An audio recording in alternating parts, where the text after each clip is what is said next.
ദേവൂട്ടിക്കൊപ്പം വരികയാണ് അമ്മേ മൂകാംബികേ. എല്ലാ ദിവസവും രാത്രി 8:30 നമ്മുടെ സ്വന്തം സൂര്യ ടിവിയിൽ. വാവേ വാവേ, ഇത് കണ്ട നോക്കി, കൈ വായിൽ വെക്കല്ലേ. എന്താണ് നോക്കി, എന്താണ് ആവേ? ഹായ്, കണ്ട നോക്കേ. പൂജ, എന്താ ചേച്ചി? പൂജ ഒന്ന് വരാവോ?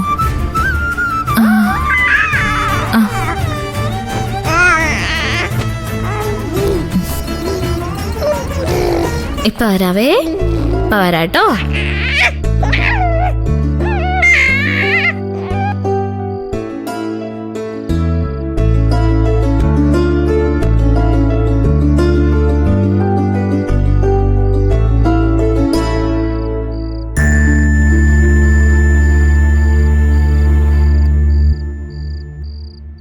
ചേച്ചി, എന്നോട് ക്ഷമിക്കണം. എന്തിന്? കാര്യം അറിയാതെ അമ്മ അങ്ങനെയൊക്കെ. എങ്ങനെയൊക്കെ? അല്ല, ദത്തിന്റെ കാര്യമൊക്കെ. അമ്മ പറഞ്ഞതിലും കാര്യമുണ്ടല്ലോ. എന്റെ ഉദ്ദേശശുദ്ധി നിനക്കും എനിക്ക് മാത്രമല്ലേ അറിയൂ. മറ്റുള്ളവർക്ക് അത് മനസ്സിലാകണമെന്ന് നിർബന്ധമൊന്നുമില്ലല്ലോ. പൂജ പേടിക്കണ്ട. ഇങ്ങനൊരു ഇഷ്യൂ ഉണ്ടായെന്ന് വെച്ച് ഞാൻ എന്റെ തീരുമാനം മാറ്റാനൊന്നും പോകുന്നില്ല. കുഞ്ഞിനെ തരാന്ന് ഞാൻ വാക്ക് തന്നിട്ടുണ്ടെങ്കിൽ തന്നിരിക്കും.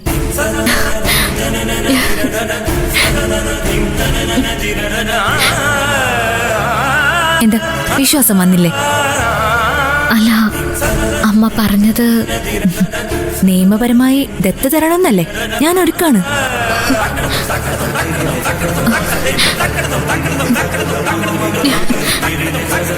പക്ഷേ എനിക്ക് 2 കണ്ടീഷൻസ് ഉണ്ട്. അതിന് നീ തയ്യാറാണോന്ന് മാത്രം പറഞ്ഞാൽ മതി. അല്ല, എന്താണെന്ന് അറിയാതെ ഞാൻ പറയാം.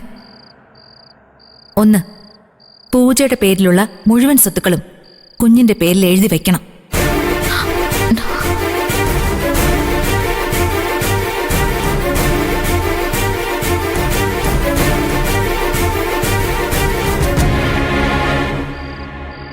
2, ഇനി നിങ്ങളുടെ ജീവിതത്തിൽ മറ്റൊരു കുഞ്ഞുണ്ടാവാൻ പാടില്ല.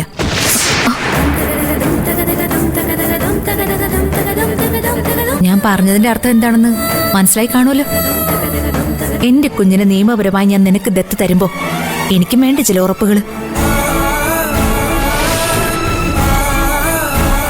എന്തായാലും നീ മോളെ വാങ്ങുന്നത് അവളെ പൊന്നുപോലെ വളർത്താനല്ലേ?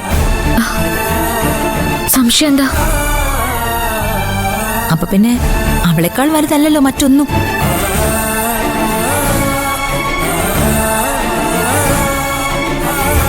എന്താ ഒന്നും പറയാത്ത? കേട്ടുകേൾവിയില്ലാത്ത കാര്യമായതുകൊണ്ട് ആലോചിക്കാൻ സമയം വേണമായിരിക്കും അല്ലേ? ആലോചിച്ചോളൂ. നന്നായി ആലോചിച്ചിട്ട് മാത്രം ഒരു മറുപടി പറഞ്ഞാൽ മതി.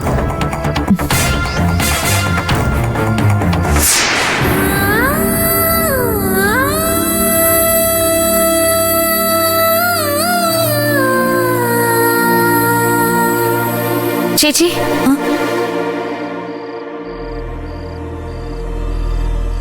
ആലോചിക്കാൻ എനിക്കൊന്നുമില്ല. ചേച്ചിയുടെ എല്ലാ കണ്ടീഷൻസും എനിക്ക് സമ്മതമാണ്.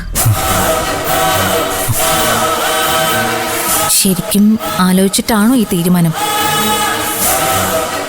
ഞാൻ പറഞ്ഞല്ലോ, ഇക്കാര്യത്തിൽ എനിക്ക് ആലോചിക്കേണ്ട ആവശ്യമില്ലാന്ന്.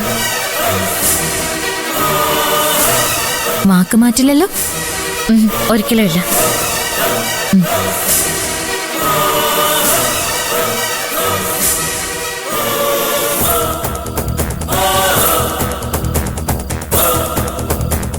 പൂജ, കണ്ടതും കേട്ടതൊക്കെ എനിക്ക് വിശ്വസിക്കാവോ? ചേച്ചിയുടെ ഡിമാൻഡ്സൊക്കെ താൻ സമ്മതിച്ചു വന്ന്? സമ്മതിക്കേണ്ടി വന്നു. എന്നുവെച്ചാ മനസ്സോടല്ലെന്നോ? അങ്ങനെ ഒരു അർത്ഥം അതിനുണ്ടോ? കേട്ടപ്പോ എനിക്ക് അങ്ങനെ തോന്നിയത്. പറഞ്ഞപ്പോ ഞാനത് ഉദ്ദേശിച്ചില്ല. അപ്പോ തന്റെ മുഴുവൻ സ്വത്തും കുഞ്ഞിന്റെ പേരിൽ എഴുതി വെക്കാൻ തീരുമാനിച്ചോ? തീരുമാനിച്ചു. അപ്പോ രണ്ടാമത്തെ കണ്ടീഷനോ? ഇനി ഒരിക്കലും നമുക്കൊരു കുഞ്ഞുണ്ടാവില്ല എന്ന എഗ്രിമെന്റോ?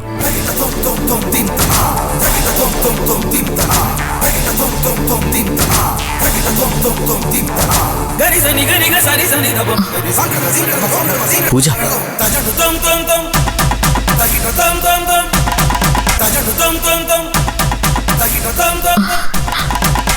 മോളെ, പൂജ, എന്താ ഞാൻ ചോദിച്ച കേട്ടില്ലേ? എന്ത് ആലോചിച്ചിട്ടാ താൻ അങ്ങനെ ഒരു സമ്മതം കൊടുത്തതെന്ന്? ഞാൻ എന്റെ കുഞ്ഞിനെ കുറിച്ച് മാത്രമേ ആലോചിച്ചിട്ടുള്ളൂ. എന്നുവെച്ചാ തന്റെ ജീവിതത്തിൽ ഞാൻ ആരും അല്ലാന്ന്?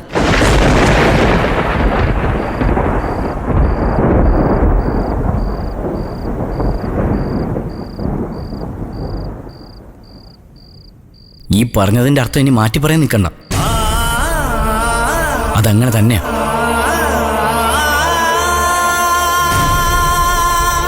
അപ്പോ നമുക്കിടയിൽ ഇത്ര ഉണ്ടായിരുന്നുള്ളൂ അല്ലേ?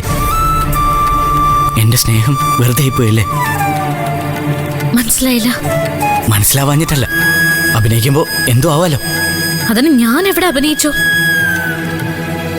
മരിക്കാൻ പോയ എന്നെ താൻ ജീവിതത്തിലേക്ക് പിടിച്ചു വലിച്ചുകൊണ്ട് വന്നത് വിവാഹം കഴിച്ച് ഒരുമിച്ച് ജീവിക്കാമെന്ന എഗ്രിമെന്റിലായിരുന്നില്ലല്ലോ. ഞാൻ തനിക്ക് ഒരു കുട്ടിയെ പ്രസവിച്ചു തരാന്ന് വാക്കും തന്നിട്ടില്ലല്ലോ. പൂജ, എനിക്കെന്റെ കുഞ്ഞിനെ വേണം. അതിനുവേണ്ടി ഞാൻ എന്തും ചെയ്യും. ദയവ് ചെയ്തെന്റെ വഴി മുടക്കരുത്. എത്തിക്കിട്ട് പോയൊരു അമ്മയുടെ യാചനയാ. പ്ലീസ്.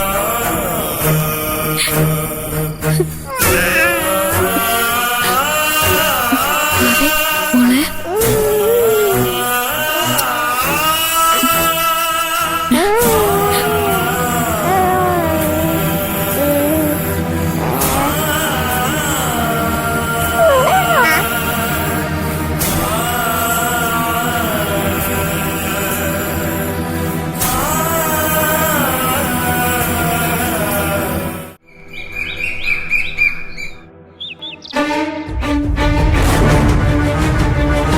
ദത്തിനറിയാലോ, മനഃപൂർവ്വം ഞാൻ നിങ്ങളെ ദ്രോഹിക്കാൻ വേണ്ടി ഒന്നും ചെയ്യില്ല.